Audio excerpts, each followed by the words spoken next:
प्रथम प्रेम एक प्रकृत प्रेम कहानी को आज पुणी मो लेखनी दीपद आग को बढ़ई नापी तृतीय भागर समाप्ति घटी पुणी चतुर्थ भागर आरंभ होगाकू जाउछि।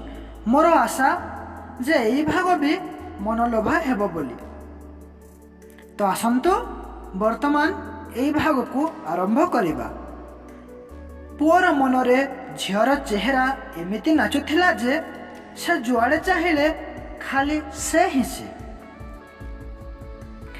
पिला सांग मानक बाहाना रे झीरु पड़ा को जाउथिला, ता सहित केते जे मिठा मिठा कथा हेउथिला। प्रेम दुनियार अनुभूति पिला को सरगठू भी बेसी मधुर लगुथिला। एथर पिला चिंता कला जे झील को मनर कथा सबू खोलिकी कहीदेवा पाई। अनेक थर प्रयास कला किंतु से विफल है। जेतेबेले से झील पाखक जाउथिला ता हृदयर स्पंदन बढ़िबा को लागुथिला एवं पिला सर्वदा डरुथिला जे जदि से मनर कथा झील को कहीदेव एवं झील काले रागिजीव। जदि सी रागिजीव तेबे पिलाटी केमिति रहिबो, कहा सह समय अतिबाहित करिबो।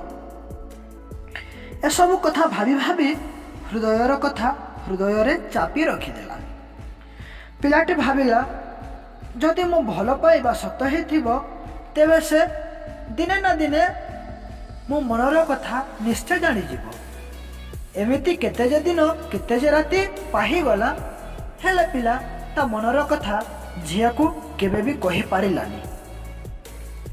पिलाटी थरे थरे भारी कष्ट अनुभव करुथाए, काहेकि ना सी मनर कथा मनरे मन तले लुचाई रखिछि।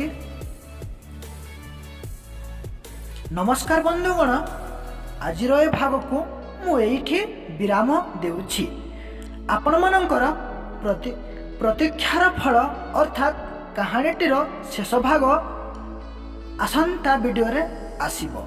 आउ सेही भाग रे पूर्णछेद पड़िबो गोटे प्रकृत अधूरा एवं अकुहा प्रेम कहानी रे।